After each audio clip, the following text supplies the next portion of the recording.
Muito bem, oriente-se nessa quarta-feira falando do ciúme excessivo. A gente estava começando compreendendo um pouco do ciúme, né? E vendo alguns VTs já do povo falando do ciúme e até a curiosidade dos vários tipos de ciúme. Mas vamos lá agora falando do ciúme na ótica da fé com o padre Ayer.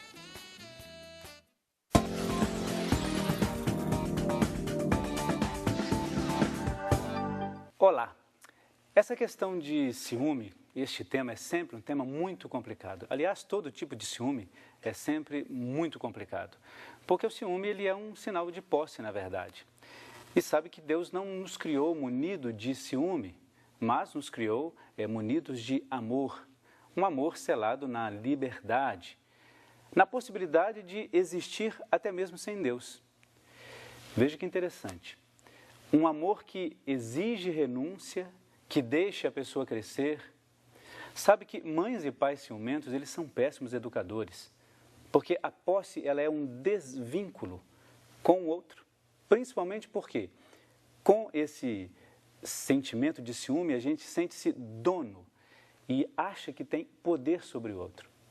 Não há como conviver na liberdade se o ciúme predomina. E ciúme em excesso é sempre um domínio sobre a outra pessoa. E a gente fala disso porque a gente se refere a ciúme de qualquer espécie. A gente não se refere a um ciúme doentio apenas, mas um ciúme brando, um ciúme leve, o ciúme excessivo, ele leva a pessoa a perder o controle sobre si e sobre a outra pessoa. Sabe que a confiança, ela sempre vai ser o melhor remédio contra todo o ciúme. E na nossa espiritualidade, nós sempre temos que ter isto como referência. Toda a confiança que nós estabelecemos com Deus neste relacionamento primeiro com Deus, é o mesmo relacionamento e a mesma confiança que a gente tem que ter para com a outra pessoa. Porque tudo aquilo que vai contra a liberdade, cerceia a liberdade do outro, isto é um ato contra aquela pessoa.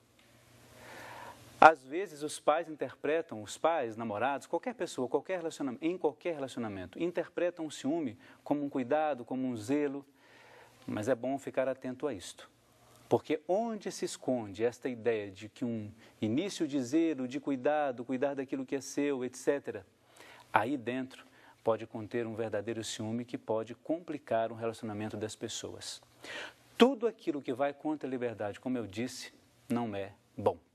E o ciúme excessivo é uma das piores coisas que pode acontecer na vida de um casal ou em qualquer tipo de relacionamento. Se por acaso você acha que pode viver esta plenitude de relacionamento com as pessoas, viva intensamente. O ser humano foi chamado para isto. Mas deixe o ciúme de lado, porque ele não vai te ajudar a construir bons relacionamentos. E em primeiro lugar, Deus está aí como referência para que você seja melhor nos relacionamentos que você for cultivar. Deus será sempre mais em tudo isso.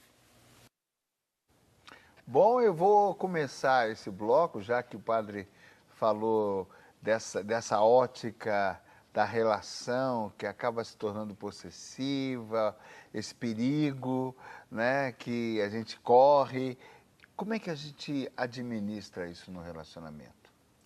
Reginaldo, quando a gente começa a namorar e às vezes depois de casado, como é que um casal, para quem nos vê e que vive um ciúme que até é pesado para os dois, como é que a gente começa a mexer com isso, trabalhar com isso?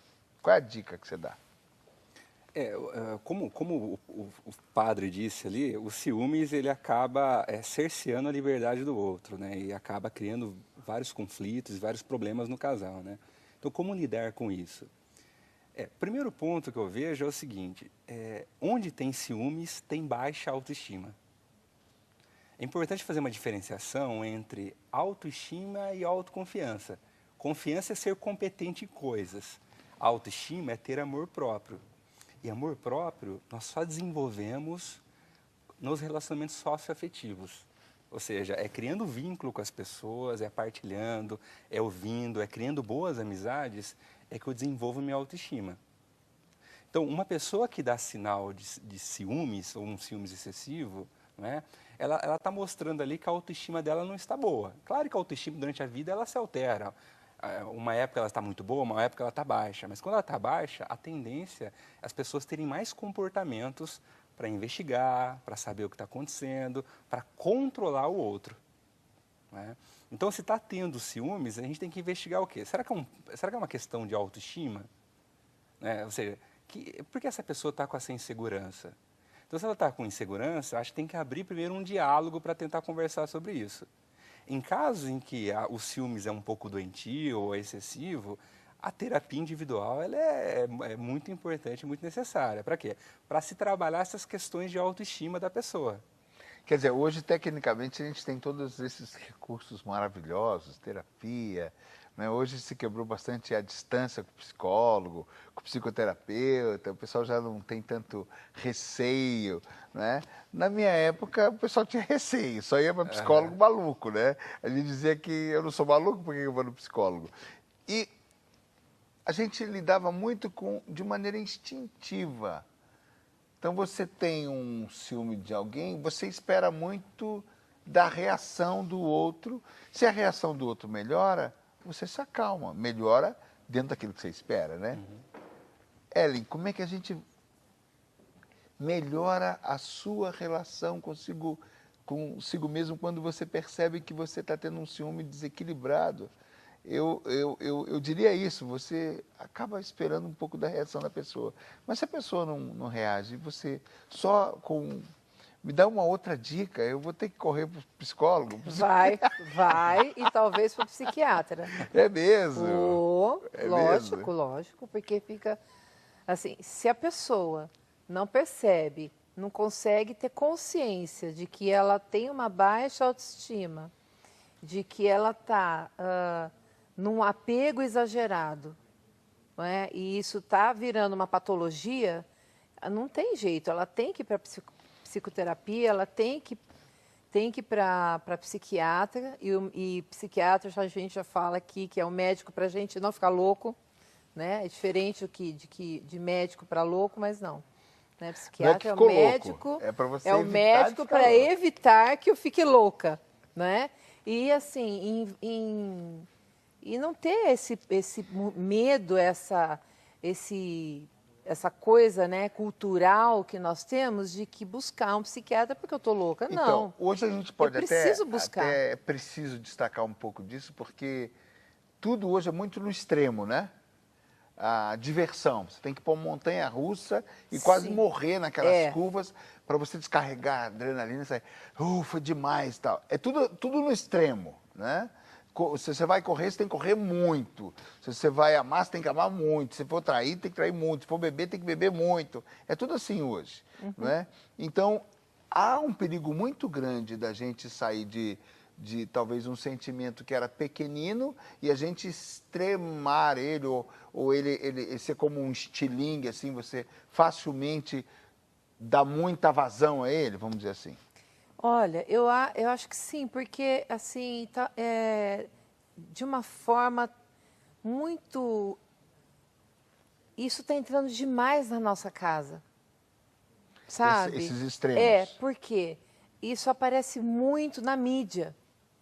Então, aquilo acaba entrando porque assim, a forma como a gente se comunica com o mundo e o mundo se comunica com a gente é através dos 5 órgãos dos sentidos. Né? E aquilo que eu vejo, que eu escuto, que eu sinto, né? Que eu percebo, né? Através desses 5 órgãos do sentido, cai no meu inconsciente como real. E de alguma forma, lá na frente, eu vou me comportar tal como. Agora, a gente pode até dizer assim, em tudo na nossa sociedade, fazendo uma lacuna aqui, né, abrindo um parênteses aqui, em tudo na nossa sociedade parte para o exagero. Então, você tomava um sorvete, agora você toma um sorvete com bolinha, com jujuba, com chocolate, você toma, era pipoca, agora pipoca com queijo, pipoca com leite condensado, chocolate. A gente tem que fazer, a gente estava fazendo um programa aqui sobre os games, foi muito interessante, e os games eles estão cada vez mais potentes no sensorial, né? Levando você à emoção real. Você vive, eu estava conversando com o Ricardo até fora do ar, e ele comentando que os games agora você chega a viver fisicamente como se estivesse, por exemplo, numa montanha-russa. Você vive sem estar na montanha-russa. Sim, porque o seu inconsciente interpreta aquilo como real. Então, as coisas vão... mas o próximo vai ser mais radical. Mais radical. E o outro vai ser mais emocional. Então, essa cultura também não nos deseduca quanto à lida das nossas emoções? Sim, sim, porque a gente não sabe mais ter o equilíbrio, né? O bom senso das coisas, o equilíbrio, aquilo que é normal. Então, tudo tem que ser ou de muito de menos ou de mais de mais. E tem até uma cultura um pouco, né, nos relacionamentos, né? O relacionamento, se ele não tiver... Até na religião está tendo muito disso, né? Essa influência pentecostal de que se não tiver aquela explosão de emoção, aquela gritaria, parece que não tem poder.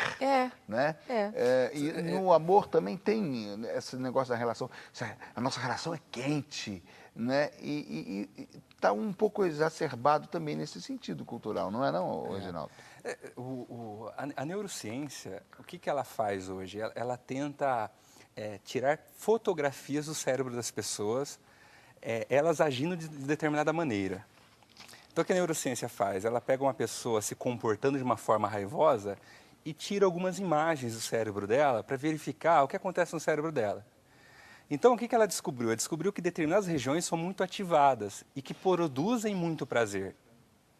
Nós estamos vivendo uma cultura hoje, que ela é capitalista, que ela quer ganhar dinheiro. Então, como que se ganha dinheiro? Ativando determinadas regiões cerebrais e dando prazer a essas pessoas. E aí chega a extremos, né? Ou seja, eu vou criar uma montanha-russa exagerada para ativar aquelas regiões e dar muito prazer nessas pessoas. E aí eu consigo ganhar um pouco em cima disso. Eu vou fazer um self-service e eu vou criar 50 sabores ali para a pessoa sair extasiada porque experimentou os 50 sabores.